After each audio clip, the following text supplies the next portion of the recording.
Welcome to the Wally Show Aftercast. All the stuff we did not get to during the course of the show today. If you hear people being winded because we just did a Bible mailing of like 500 and something Bibles that have to get packed up and sent out. And Betty Rock showing up big today. Well, you act like that's a big deal. But like, it's offensive. Your attendance is 50-50. Yeah. Which I would like to point out. Yeah. I would like to point out, okay? In the past, we've had these Bible mailings, and you and Chad are like two yelling banshees out there, and it echoes, okay? Then you're rushing, hurrying. It's overwhelming, okay? And you have a buttload of people out there getting the job done. So I'm just going to stay out of it. Sure. This one, I stepped in for. Yes, it was still 50-50, but it was because we weren't supposed to start till 10:30 a.m., and you got us started at 9:30 a.m. Yeah. So I was in the middle of doing my job 100%. on the air. I know. I was complimenting. I was like, hey, thanks for helping out. You did a great job. You did. Like, there's nothing That wrong. would be the same as me saying, you acted like a real big, mature boy today. No, but I'm complimenting you. That's fine. Thank you. It doesn't seem like a compliment. It's a backhanded compliment. No, it wasn't meant that way. Gavin, thank you, too, for showing up and helping out. We got a lot Thank you, Wally. We got a lot of Bibles done. Yeah, we started early because we were shorthanded in the beginning. We're like, oh, let's just go help a little, and then we got way ahead, and then it was like, oh, let's just keep going and knock it out. And so we were supposed to start like in 7 minutes, and we finished the whole thing in like 30 or 40. Like, that was awesome. So anyway, I do love that we send out these Bibles for free to people. If you want one, just pray to 91979. Who knows? And he means text the word pray. Yeah. Not pray. Just pray. Yeah, pray to 9179, and we'll see what 9179 does for you. Does it answer prayer? Yeah, pray and just text that. But anyway, all right. So I am sweating. Are you guys sweating?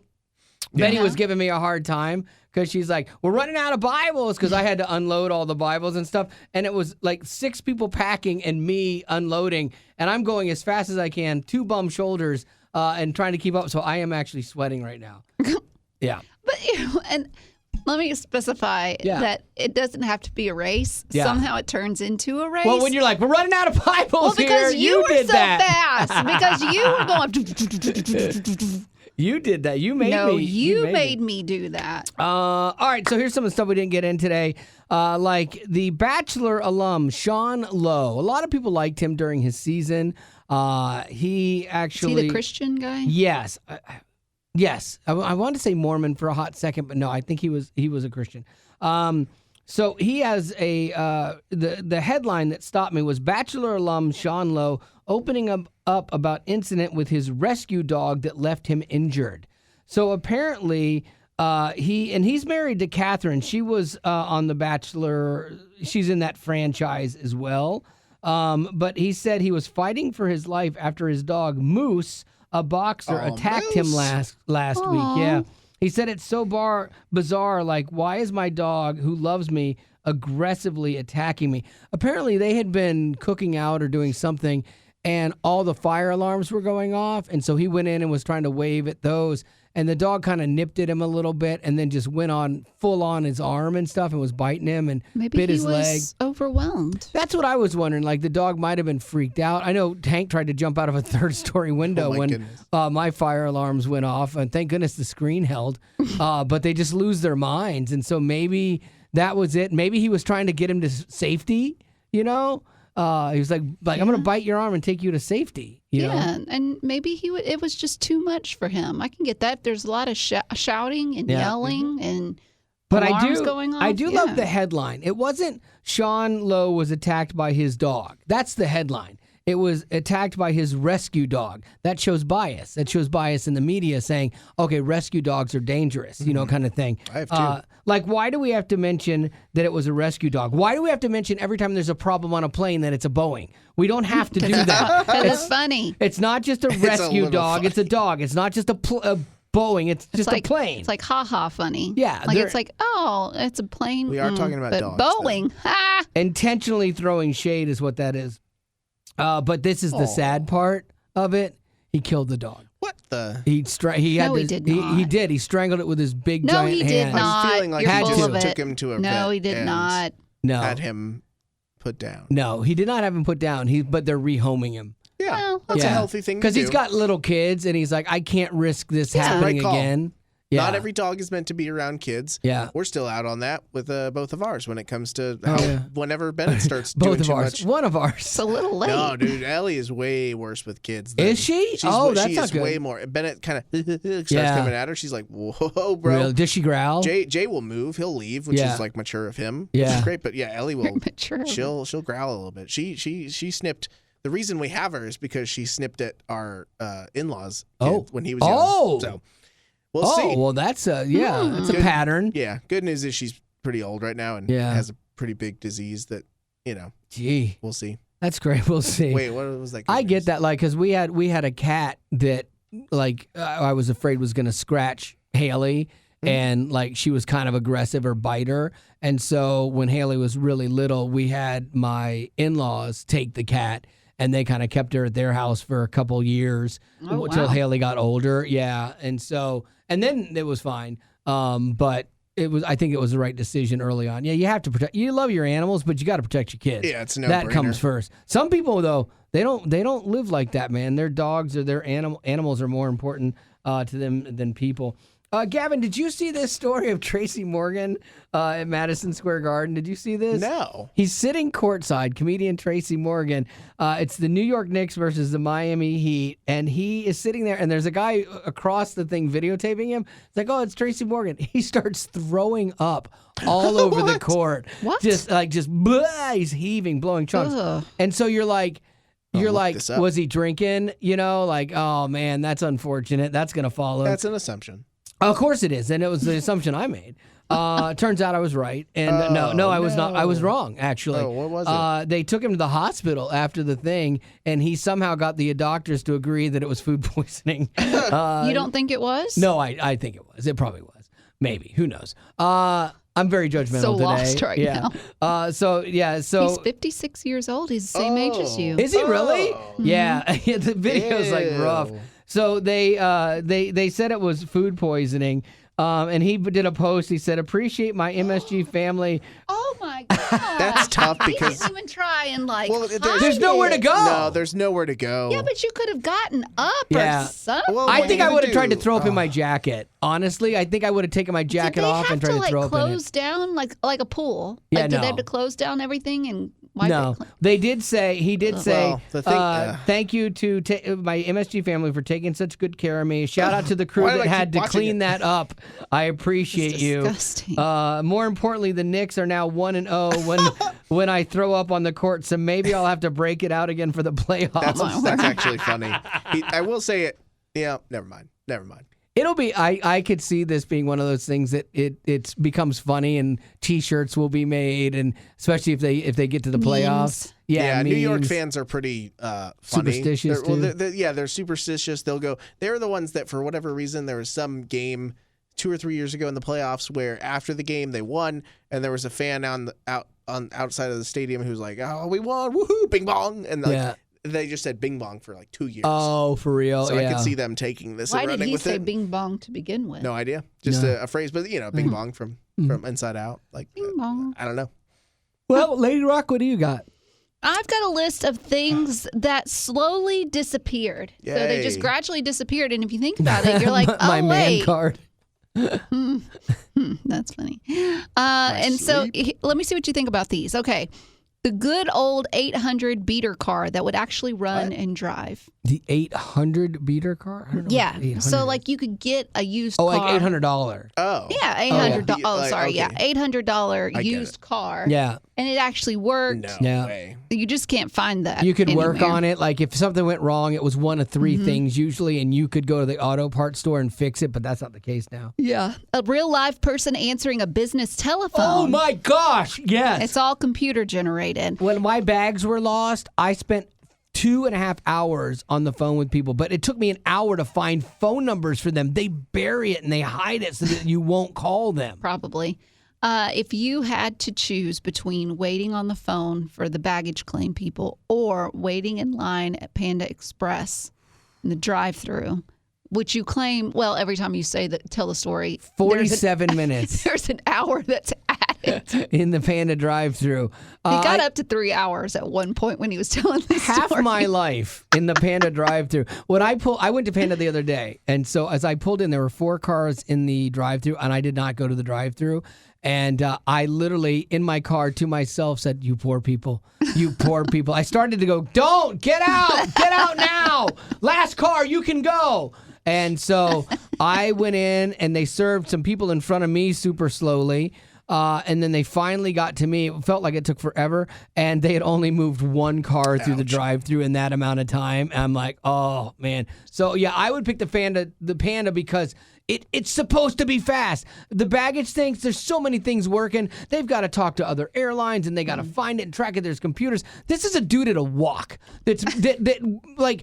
This and barbecue. These are 2 foods that are... This isn't a McDonald's, dude. I know, right? These are 2 foods that are designed to be made as fast as you can and served as fast as you can. Yeah. And somehow, both of these industries have decided they're going to make the process as slow as possible on you. Also, I have noticed with you that we've talked about this in other podcasts, but you really stress out when it comes to feeling like you are an inconvenience to strangers. Yes. When it comes to people that you know, you're like, I want to be the biggest inconvenience Could care to deal less. with today. Right. But when it comes to, like you were saying earlier this week about parking at the Franklin factory, Yes. and you felt like all this anxiety because people are waiting behind you. You're waiting on this woman to get her baby in the car. ADHD? And I think, I think this is another example of this because you waiting in a drive-through line at a Panda, it's giving you People behind anxiety me. because you're worried about the people behind you thinking you're the They think reason. I'm the problem. Yeah.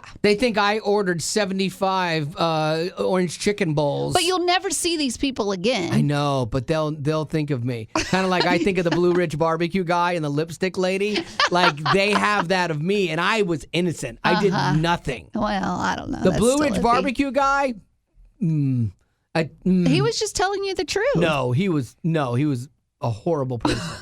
Okay, we're getting off topic. A 24-hour business. So the pandemic killed a lot of those. The Walmarts and the Walgreens as well. Walmart especially used to be open 24 hours right by here. So sometimes when we needed stuff for the show in the morning, it was really great to be able to run over there. It didn't kill Waffle House, though. That's 24 hours, and they stuck with it. Because Waffle House never had COVID. They didn't even know COVID was a thing. Yeah, that's true. Coins on the sidewalk. You don't see these anymore. You used to pick up pennies and dimes and quarters, but people just don't carry cash with them anymore. Do you know the little saying for that when you find a penny? Pick it up, and all day long you'll have good luck. Find a penny, pick it up, all day long you'll have good luck. Yeah. I carry way less money in my wallet. How much money? Do you have money in your wallet right now, Rock, do you think? I don't know. It's probably iffy. As a girl, $5. You should always have money. Why? Just in case. You need it. You got to get yourself out of trouble. You got to buy your freedom, whatever. Like you should always have money. That escalated. Why don't you tell that to Gavin? Look at him. Anybody would want him. My wife the other day, as I was... Thanks. Yeah, thanks. Why did you abduct me? Really? Am I the cutest? So I go to get out of the truck the other day. What did you like about me? Yeah. And I'm leaving my wife in the truck when I went to Lowe's, and I was going to take the key, or I was going to leave the keys for her. She goes, "Oh no, you can take them. Just lock me in. I don't want anyone to get me." And Haley does that. I just before, and I hadn't even shut the door yet. I'm like, they would bring you back, and I just closed the door. Another one, and this is really crucial, and I don't know why they stopped this, but we don't get toys in the cereal boxes anymore. Do you remember that, Gavin? Yeah, I wonder if it became like unsanitary, or if kids' standards for toys became technological, like or they started swallowing them, the dumb kids. Yeah, I tried that. Little parts. Yeah. They were it cool was though. so great. It was man. a much bigger deal. Yeah. Maybe because back then, like I don't know if kids these days just aren't big on like action figures or like tech decks or things like that. But whenever I could open that thing and it was like a tech deck, it's a weird way to make a kid's day. We would, I mean, in my family of 5, it was like we had to rotate. We had a rotation for the cereal box toy. But then we would always forget. My mom didn't always write it down where we could find it and stuff. And then we had to institute a rule because I was like, you had to eat the whole cereal box till you got to the thing. It was the new rule because I would go in, I'd dump it all into this silver bowl. I'd get the thing out, then pour the cereal back. And my mom used to get mad at that. And so you had to wait till you got to it when you ate it. I Googled why aren't cereal box toys around anymore, and it said it's a combination of factors. Stricter safety regulations, like you said, so they break down, become a choking hazard. Increased manufacturing cost. I guess it costs more now to get that. And a shift towards promoting healthy eating habits. Yuck. Yeah, because they didn't want toys to be the thing in sugary cereals. Right. So kids would want it. I do remember that, actually, a story on that. What does that mean? Like, I'm going to eat more sugary cereal because I want the toy. Yeah, as a kid, you would choose the cereal aisle. You would choose the one that's colorful and has the toy, and that would be the one that was gross, or that would be the one that was bad for you, but it tasted the best. But Chex Mix and all that, they don't have a toy. That's silly because there genuinely aren't a lot of healthy cereals. Yeah. Like, at the end of the day, there really aren't a ton of cereals that don't organic? have. And sure, but like again, that's microscopic on the scale of sugar on cereals. Once again, though, even Cheerios, that's tons of sugar. It does? No Honey Nut. Yeah, it's no parent accountability because the kids aren't buying it. The kids are not buying the cereal. True. So they do all these regulations because parents can't tell their kids no. Oh, my kid's fat. Well, your kid's fat because you fed him. Like that's on you. There's your label. I mean, seriously, like the kids aren't buying their own sugary cereals, by and large. So yeah, that was a misstep, I think. But honestly. I loved it too. And then they replaced I would still be okay with it with the activities on the back of the box. Oh, look, find your way out of this dumb maze. Yay! Hey, word search. Yeah. I hated that when I was a kid. I'm like, great, you give me homework. There's nowadays on Cinnamon Toast Crunch boxes, the whole back is just like a face of a Cinnamon Toast Crunch piece of cereal. Make a mess. And Haley and I have a game that we play where I cut out the back of it. And then if it's your turn, you just put it somewhere random that's going to surprise the other person. Oh, that's funny. So if I put it in her backpack, that's funny. One day she's at work and pulls that out, and the next day she'll put it like in the shower for the morning. I have the win for you. I have the win for you. Oh, for a place to put it? Yes. You put a little elastic strap on it, and when it put it on Bennett's face, and then when it's her turn to go in and get him up out of the crib, she walks in and just sees this. How great would that is for the win? It's a good idea. You'd need to do it like not overnight because you don't want him to choke on that strap. It would have to be like you'd have to be there. I'd have to like. That's very mature. Maybe I'm think that far. Yeah. I'm waking him up in the morning. So I go in, do that. Hey, honey, can you come? You got to come grab him real quick. Yeah, that's funny. I put some friends of ours, their kid in the oven one time. Like they had us watch their kid, and so like I put him in a little like a baking tray and had it going into the oven. If you just put the rack on the bottom, and you never babysat again because she was so nervous. It was like first time mom, and she was so nervous. Do you wonder why she was nervous? I was trying to make her feel better. Did it work? Not really. Okay. She did not like it. Her husband, hilarious. Found it super funny. Guys will never not think that's funny. Yeah, but moms no. Yeah, it is. I do think it is the man's job to push the boundaries of what the kid can do. Not the job, but it's like I think men tend to say, all right, well, let's test what this kid's capable of. Like my friend Dan, like he is always, whenever they go on hikes, he's like, I'll take them up on the scary ledge. Haley will tell me to pull them back. But I'm like if I'm there, they're safe. Yeah, as long as you're doing things in the safety of your parenting. My kid never pushed the boundaries. Like, she was not that kid that jumped off of stuff. Like, you got some kids that are just wild, and they have no fear. My kid had fears early on, but then my wife definitely catered to those more so than I did, But I still was protective. She catered to Haley's fears and stuff when she voiced them and said, "But I'm scared." She would say, "Oh, honey, it's okay. You don't have to do it." Whereas Daddy would be like, "Get in there, do it." No, let's be real. He'd be like, "Okay, honey, you don't have to." Princess. Let me tell you about the. Let me give you $20. Yeah, let me tell you about the worst thing I ever did as a parent that my mom my wife got on board with and helped out with. Oh, really? Yeah, I was at 99X. We were doing a post about something about families or kids. I don't even remember what it was, but the joke was I needed her hand in the garbage disposal. Yeah, so I've heard about it. You've told this. So she's freaked out about putting her hand in the garbage disposal. Haley, your daughter is or Marty? I've probably 6. 5, 6. Yeah, crying, won't do it. I'm like, honey. God.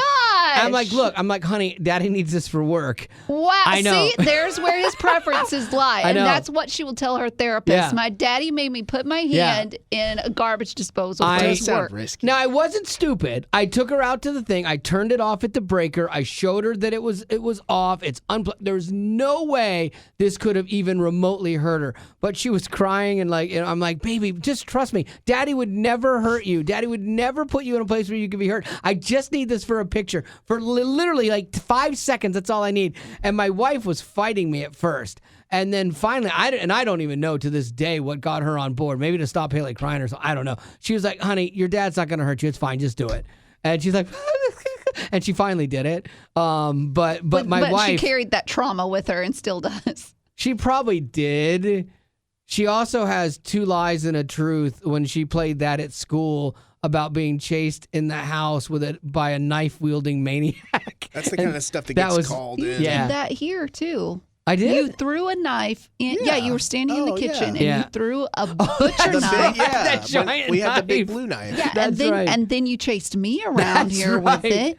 That's on stabbed brand. the table one time. Yeah, that's all on brand. But see, that's why people like me and your daughter can't trust you when you say, wouldn't do anything to hurt you. Never hurt because you. you have before in the past. I've never hurt you. Yes, you have. The one time I rammed you up into the wall, that was a lot. You picked me up and put me in the trunk of my but car. I didn't hurt you. You had to pick me up and squeeze me into the trunk of my own car. But you were It's not that fine. big. Yeah. Emotional hurt. Oh, sure. Is also. Sure. Don't just that. Sometimes emotional hurt hits as hard as a fist.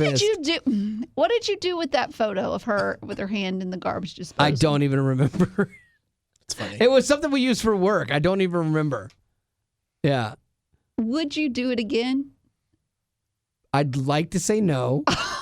Yeah, well, you can say no. It just depends on the kid. Yeah. She was emotional wreck about it, but you could have a son that's like Hayden. I mean, not Hayden, but like a different son that's like, oh, Dad, that's crazy. And then you'd have to tell your kid never to put his hand in the garbage disposal because it's like kids would do that. Like I knew she would never go back and be like, I'll put my hand in A girl will there. understand that lesson better than a boy. She was crying and sobbing. Yeah.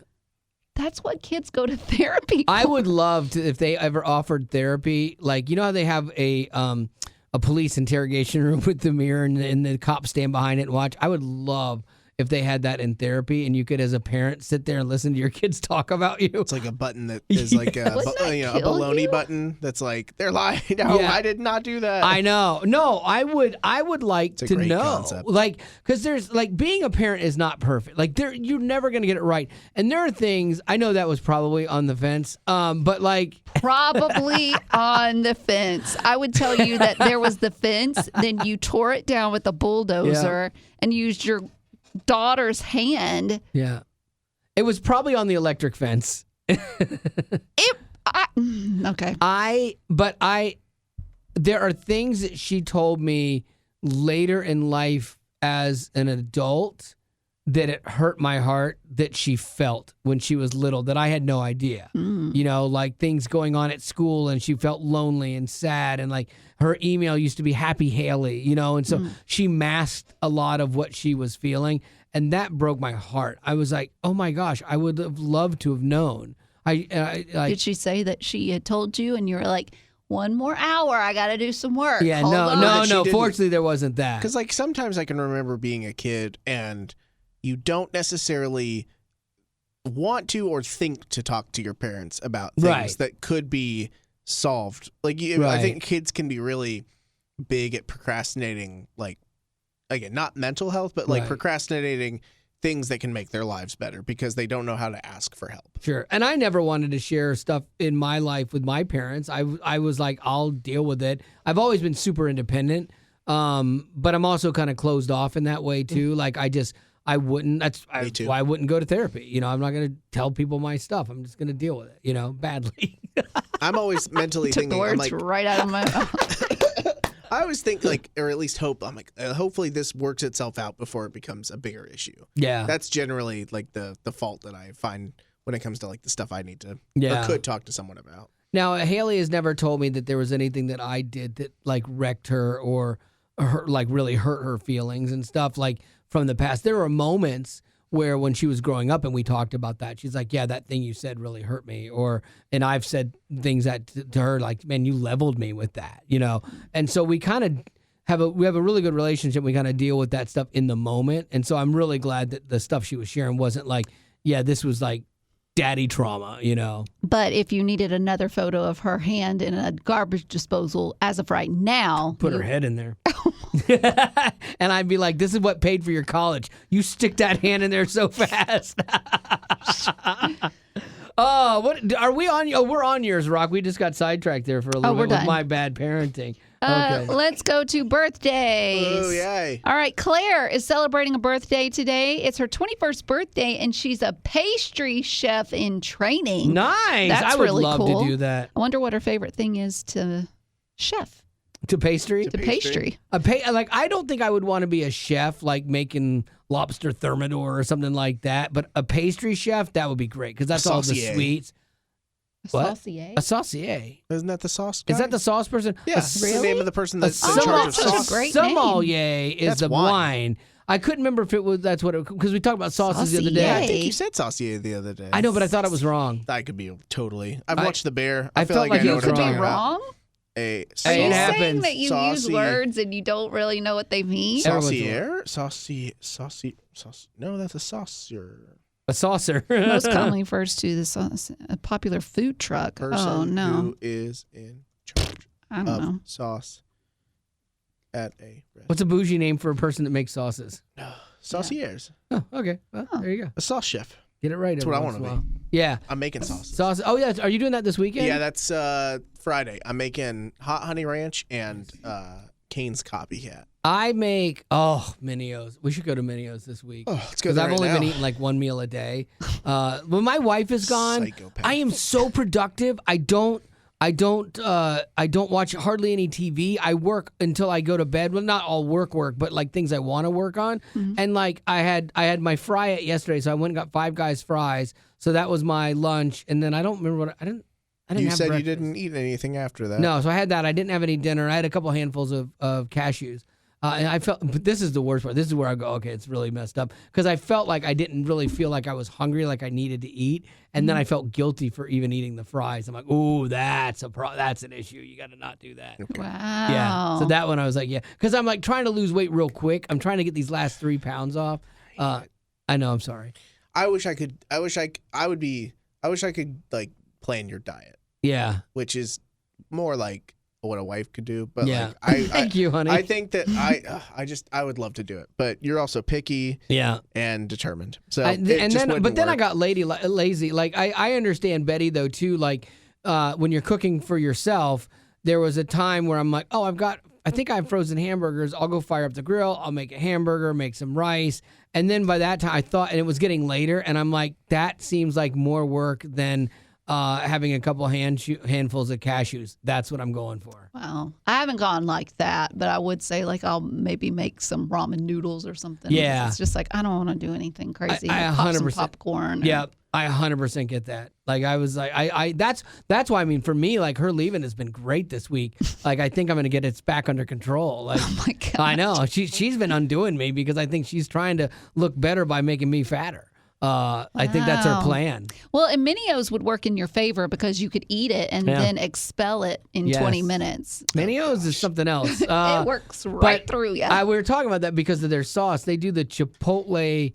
honey chipotle. No. It's a Chipotle. teriyaki. Yeah. Buffalo teriyaki. Oh, so good. It's so good. I made some of that at home one time, and it was really, really good. So, ooh, that sounds good. Maybe today. I don't know. What else you got? I got a question from Tyler, and Gavin actually brought him up. So I brought who up? said, what has happened to Hayden? It's been a while since you've talked about him. Also, how is he getting to his sister's wedding, or is he even invited? He's not invited because he can't leave the country because I made up false charges against him. So he's not allowed to leave the country. What did he do? He was in an international snail smuggling ring. They were bringing in snails from Hayden! Thailand. I know, right? For his snail business, his shell painting business. And they carried diseases, and he was smuggling them in his socks. And so, so I made that up. And he look, sometimes prison is good for people. I think it did toughen him up a little bit. So he's in prison, huh? He's out now. Off charges that you made falsely, accusing him of a snail smuggling. You know, you want to know the weirdest thing, and I think the thing that made me the most disappointed in him is when he got released, they realized that the charges were erroneous and I had made them up, and he didn't press charges on me. I'm like, that is weak, son. That is weak. But wait a minute, don't you? Oh, I love you, Dad. No, you're weak. Doesn't it though, like, hurt you if you have a son in jail? No, it gives me more cred. Yeah, it's better than him selling snails. Come on, man. It's crabs, Dad. Get it right. You don't even know me. I can make a way cooler story about it. Hermit crabs. You know, the funny thing about this is again, too, for anyone that's just joining us and has no idea. No, he's real. No, hypothetical Hayden is a made-up son that we made up years ago, like, because I give everything to my daughter. And like, what if you had a son? Dare you call him hypothetical? He is a real person out there doing his best, hitchhiking with his little hermit crabs, and he's painting, signs on the shelves. And that girl, I forget her name, that she came to visit, and she bumped into Hayden off the side of the road. He was hitchhiking, and she brought with her some snail. That was still a great time. When you think that I am a horrible parent, just know there's stuff still going on inside of me. I kept those shells. I still have them in my office. So Hayden, there's hope. There's hope, You're Hayden. hearing it here first. Yeah. He still kind of loves you. Yeah. But not enough to get you to the wedding. Yeah. Tolerate you, son. Tolerate you. All right, let's get out of this shenanigans. That's going to do it for your Aftercast. Thanks for being a potty. Growing up in poverty has never been easy for children, but with the added challenges of the pandemic, conflict, and natural disasters, families around the world are facing an unprecedented food crisis. Unfortunately, those who are already hungry are now even more desperate. But by sponsoring a child through compassion, you can help provide life-sustaining essentials such as food and clean water, and with your compassionate support, that child can not only survive, but also flourish. You can find out how and choose a child to sponsor when you click on the compassion banner at wayfm.com.